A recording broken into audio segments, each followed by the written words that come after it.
Hello everybody, Arctic here, and welcome to 100 Days in Hardcore Minecraft. So we start out in a nice, spruce biome, around my favorite tree, my favorite everything, and we make some basic tools, basic everything we're going to need to get going in this game. I would like to try and actually survive longer than I have in previous attempts, so I'm trying to go straight out the gate, get ready. So then we go and we work up to stone, because obviously that's the next step, so we need it. So we dig out a nice place to hide, build up our tools. That's one thing I try to make sure of for most of this, is I'm trying, at least not till I'm more established, to leave myself exposed, because I actually want to succeed at this. So we make us a furnace, we make us some food, just the basic survival stuff that we're going to need to get going. And the best thing for wooden tools, kindling. We head out on day 2 and we end up finding us some nice amount of iron and, get it all harvested up because we're going to need it. We then also have our first near-death experience of this game, right about here. We get ourselves pretty low, but, we stick it through. We're stubborn. Especially when there's nice pretty loot on the table. So we just eat and go right back to getting the iron that we're going to need. And then, oh, shoot, there we go, we almost die. Yeah, and even then I turn my back to it. I'm not the smartest. But I can at least face it for that bit. While I don't have the footage, I did find this nice lovely village and started setting up a base. Got a nice little farm going, getting everything set up so that we can get established. This was couple days journey. We spent a good chunk of day 6 doing some resource gathering in a nearby cave. Totally not at all risking our lives by going in there. Nope, we are just in here to get resources. Yep, that's it. We're still here on day 7, doing some more resource gathering. I don't even think at this point we were in full iron. I think we're in partial iron, but I don't think full iron. But, we're pulling it all along. At the end of day 7, we've got the iron cooking up, nice large chunk of it, and got some food prepared. So now we can get to work on other things. One of those other things being day 8, spending a good chunk of time building up a tree farm, because we're going to need the wood. So I alternate between planting saplings and harvesting crops. I also do the earliest bits of planning out where the villager hall is going to be. Day 9, I spent a little bit more time roughing in the villager hall, getting it all lined out. I'm not happy with what brick I chose to build it out of, but early game, you can't complain. Day 10, I spent a good chunk of time making charcoal out of logs, cutting down trees to get more logs for building and charcoal, and starting my preliminary mine. I go ahead and make a quick sheep pen for a sheep farm, because when you're working with villagers, you need a lot of beds. Have you ever gone down into the mines and not used stairs and had to jump the whole way up and down? Yeah, me neither. This is why you put in stairs. I decided to mine at a higher level. I have no idea why I picked this aesthetic for the mine, but I love it the entire way through. Day 14, and I built a villager breeder. It's ugly, it's crude, but it does everything I need it to do. It breeds villagers. So I'm not going to complain, but I will call it ugly. And there's probably better ways to get villagers out of the thing, but I use a boat. Handling villagers is always a choice of options. You can force them through with like minecarts and stuff like that, or you can corral them. Either way works if you have patience. And this is just me for a bit. Bringing villagers over, closing it back up, putting them in place, doing it all over again. Over and over and over. And with day 17, I'm bringing more villagers over. I've made more workstations at least, but we're going to use them all and seal everybody in because we're catching them as babies. I have to do some more farming so that I make sure that I have enough to breed with, but that's not really such a big issue. It's why I built a farm right out the gate.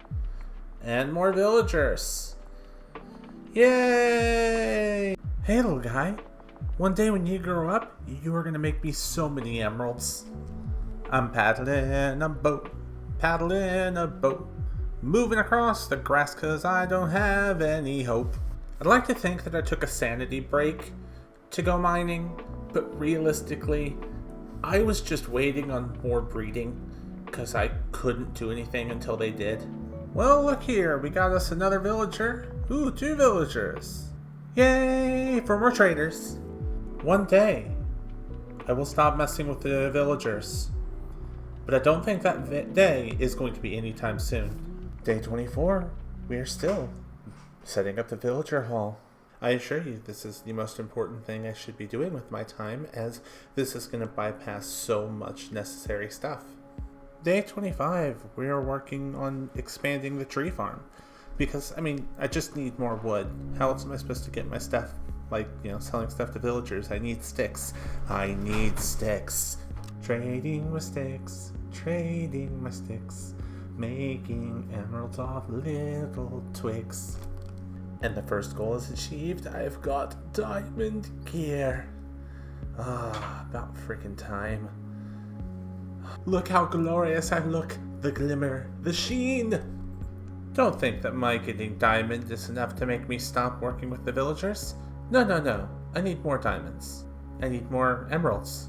I need more enchantments. So I need more. But of course I also need more materials to do. So let's go ahead and get some mining done as well, because it's relaxing. And with a little bit more work, we shovel away. For some reason using a pickaxe as we shovel away. Look, I know what tools are correct, but I choose not to use the correct tools because it upsets you. But we are building a staircase for a separate entrance into the mine, right next to where I'm going to be building my home. And more tree chopping, because the need for emeralds never stops, so the need for wood never stops. Give me your emeralds! I've got a lovely bunch of diamond axe, here they are in my inventory. And of course, the best food in all of the game, golden carrots. No, this video will not be just me chopping down trees and tending to villagers. I promise. It's just going to be a lot of it. Day 34, I felt like I should just do something different, so I went on an adventure. I was just looking for something new, and I came across a forest. Now, that filled me with excitement because I was hoping to get my hands on some pumpkins, a new tree type, and melons. And I was able to get my hands on that, plus bamboo. So it was an all-around, well-rewarding trip. And when I got back, I just started building a melon and pumpkin farm because why not? We're going to need it, it's going to be helpful, and it's going to get me emeralds. I can't help but feel like I forgot to do anything while I was letting them grow. I did have a productive day the day after that, as I started emptying out an area with the intent on making an iron farm. Well, 2 iron farms. And the iron farms I tend to make when it's stuff like this are all underground, so you don't have to worry about a tower in the sky or anything like that. They're really self-contained underground so long as you mob-proof around them. Day 37 was an all-around busy day. I was able to get my hands on a villager by using the normal boat method. And then I was able to just take them around down to the iron farm, which is split up into 2 chambers. I then blocked it off so that they couldn't get through. Broke the boat, they went straight for a bed. I then, opened the way back up, and when I went back up it was nighttime, so I found a zombie that could hold something, took them down there, and got 1/2 of it primed with the zombie inside, so that I didn't have to worry about much more other than getting another zombie and a few more villagers. The next day basically went the same as the previous one. I was able to bring another couple villagers over, get them over to the chamber, get them all set up, block it off so that they go right onto the beds where I want them. And then when it came nighttime, I was able to get another zombie in, which meant it was just fairly smooth sailing. The next important thing after sealing the chamber in was getting the killing method for the golem set up, which requires a few signs so that you can trap a lava source in the center block, because the hitbox of a golem is large enough that they'll hit that so long as they make it to the end, which is what the water does. The lava doesn't burn signs, so you can use signs to hold it. Now after everything was set up and I cleared everything out, I made it so that golems could spawn, and I went out and I had the closest to death experience to date. It genuinely terrified me because, bam, all the way down to 1 heart. I think the events of day 40 traumatized me a lot because I could not find footage for the next 7 days, but I did basically just build a home. Or at least get the layout and the planning of a home done. You know, getting everything I needed set up so that I could have what I wanted. Just, you know, took some time to get everything crafted, get everything sorted, and get everything brought over, and make sure I had enough stone. Yeah, I just really got knuckled down and working on this house. I just wanted a place that was safe, a place that I knew I would be safe in. You know, making more blocks, making more stone. It was a lot of cooking, a lot of mining, and a lot of building, as I had to make sure I had enough. And I had to split my charcoal pretty evenly until later whenever I cook up enough to fill all of them completely full. But on day 49, I at least got the bottom floor completely sealed, just needing a ceiling. While I cook more blocks so that I can work, because, oh my gosh, this eats up so many blocks, I went ahead and checked my trees, and I found a nice, wonderful surprise. And that would be one of my trees spawned one of the rare things, a beehive. It's been a while since you've seen me working on this. Look, we're back to villagers, because of course we are. I need librarians, because I need enchantments. So, let's get those librarians in there, and get the enchantments that I so desperately need. I don't know why in this version, the villagers just did not want to let me quick change the lecterns, so I had to wait. But eventually I was able to get my hands on Silk Touch, which was one of the enchantments I needed. While I was forgetting to record, I did manage to get Silk Touch and thus get Total Bee Location, and thus that means we have the possibility of a new farm. The difference in what you get between an axe with and an axe without Silk Touch when harvesting melons is so noticeable it's almost not worth doing it without Silk Touch unless you're automating it. And now, after doing some more villager work, we were able to get our hands on mending! Woo! Breed for me, my pretties. Breed for me. And while they do that, I'm going to make the mistake of going to the Nether, because I've only ever died there almost every hardcore I've done. So we get straight into it, and the starting area is not the most ideal. So I take to the path of instead just mining into the netherrack, and I was able to find a bastion, just by sheer luck. I was really out here to try and get quartz and find a fortress. Either one's good enough for me, but I did kind of chicken out after a while and went back to the overworld because I'm a coward.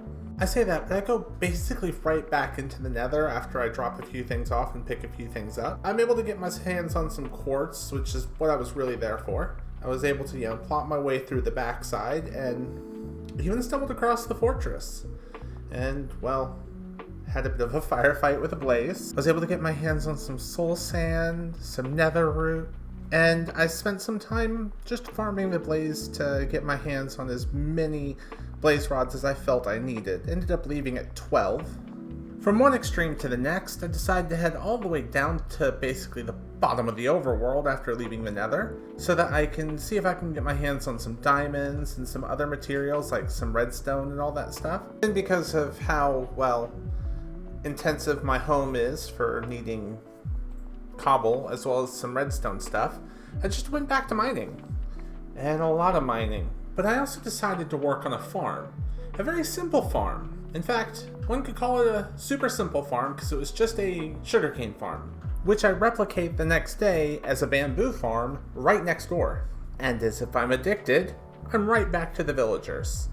But this time I'm getting some clerics, primarily so I can have a better source of redstone and potentially ender pearls too. Which I sure enough am able to get the ender pearls that I wanted. I also got myself a horse. His name is, I have not named him yet. Yes, that is his name. I have not named him yet. Remember that name. You will be quizzed on it later. So what's the most sensible thing to start working on day 66? A mob farm in the middle of the ocean. That's the only thing you should be working on day 66, is a mob farm in the middle of the ocean. If anybody tells you anything otherwise, you tell them they are wrong. They obviously do not know the priorities of Minecraft. I was pretty quick at getting the basics of it assembled. I had a plan in my head, although this part did not quite go to plan. I don't know what I was thinking here, but I also left it in such a way that it was easy to remedy later if I need to. Just a simple staggering staircase would have handled it. But this isn't bad either, and it does everything I need. Get the campfires down for killing everything, and then just start towering up. And sure enough, once I'm done, everything should just fall down just fine and dandy. I will admit I was counting how many blocks it was to come up until I lost count. I think we're high enough, but if not, that is what the fires are for.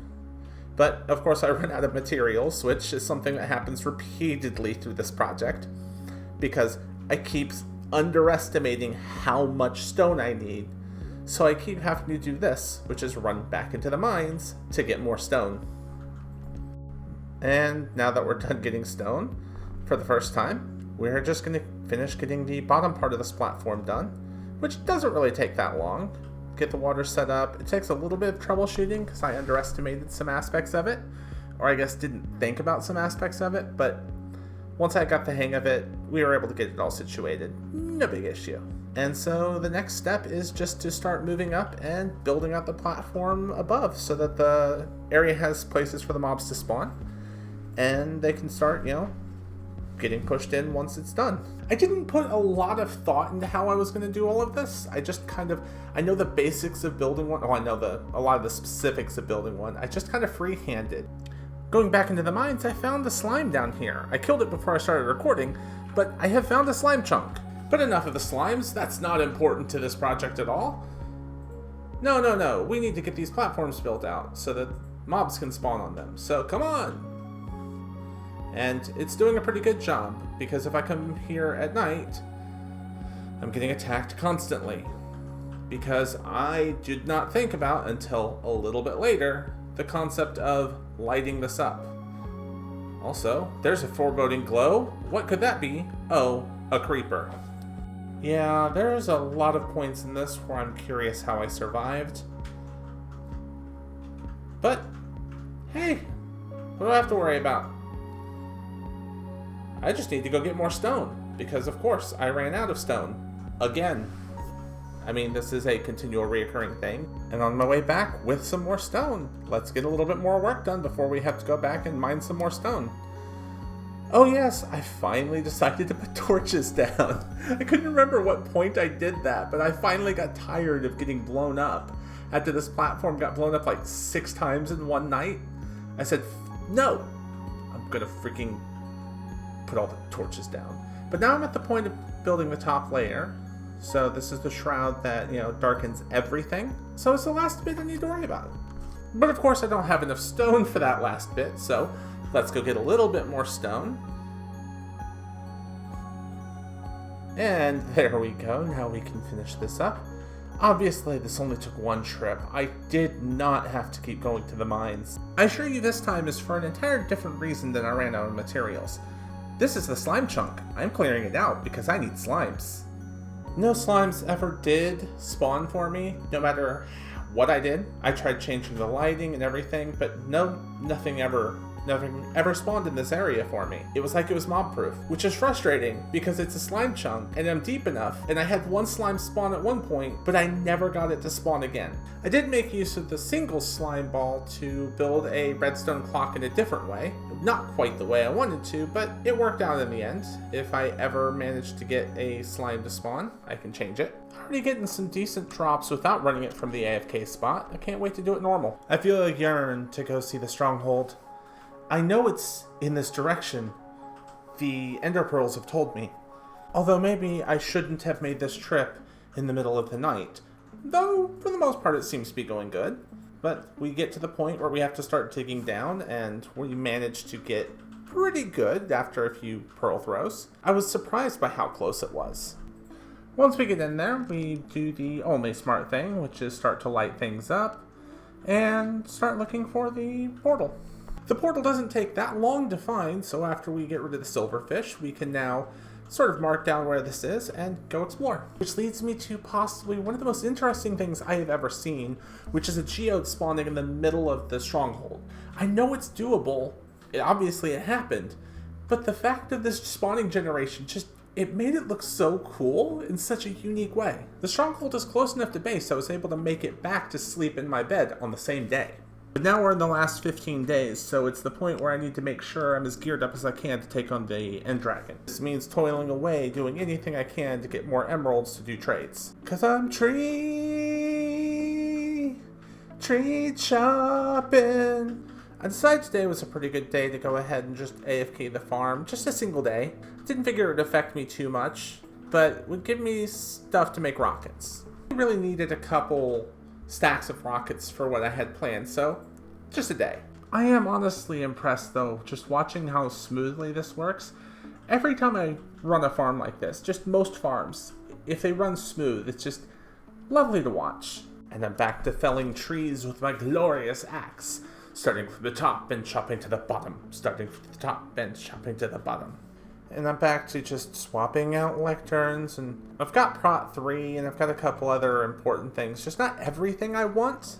I totally want to do like 100 days of melon or pumpkin farming after seeing a couple other people do it, just because it looks fun.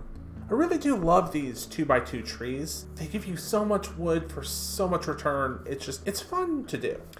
I went ahead and made another end chest. I've technically made two. This is the first one I've made on camera, but I mean, it's going to be useful from the end. It's going to be useful in general, just like to store my rockets and stuff. This is the point. We're now in the stronghold with the intent to go into the end soon, which we sure as heck did. And I don't know why I was in a hurry to get to the end fight, but we went to it. 5 days before the end, but we went to it. I think it was, with intent to do more, but the end fight was pretty quick. It was pretty simple. Just needed water to keep the Enderman away. Nice and clean. So let's go ahead and head out to the end islands and see if we can get an elytra before the end. Just try and get that pearl in, and oh no. No. I won't lie.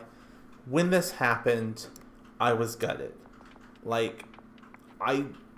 There was so much bargaining. There was sitting there on that pause screen is there any way to save myself? Is there anything I can do?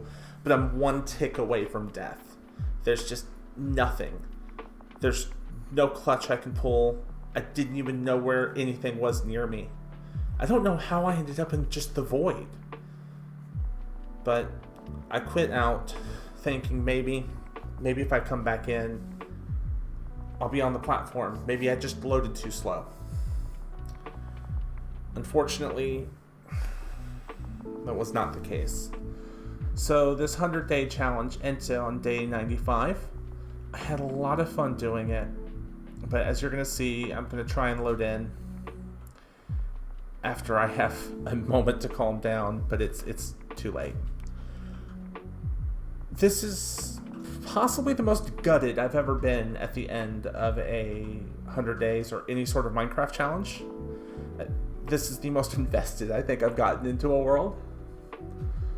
I think after I do a little bit of work on Infinity Craft, though, I will return and we'll do another 100 days. And we'll try to actually complete this one and not let the end kill us. At least it wasn't the Nether, but yeah. If anybody wants the world download, I guess let me know. I can stick it in the description or something. It's not a whole lot to look at. Obviously, you guys have seen most of it, but here we go. Loading in, but yeah. Thank you all for watching. If you like this, make sure to hit that like button. If you want to see more challenges, more 100 days, more unique things, let me know. Otherwise, I'm just going to bounce between Infinity Craft and solo projects that I'm having fun with. So the next thing I'm going to work on will probably be another Infinity Craft episode or two. I'm getting a new computer, literally tomorrow as of editing.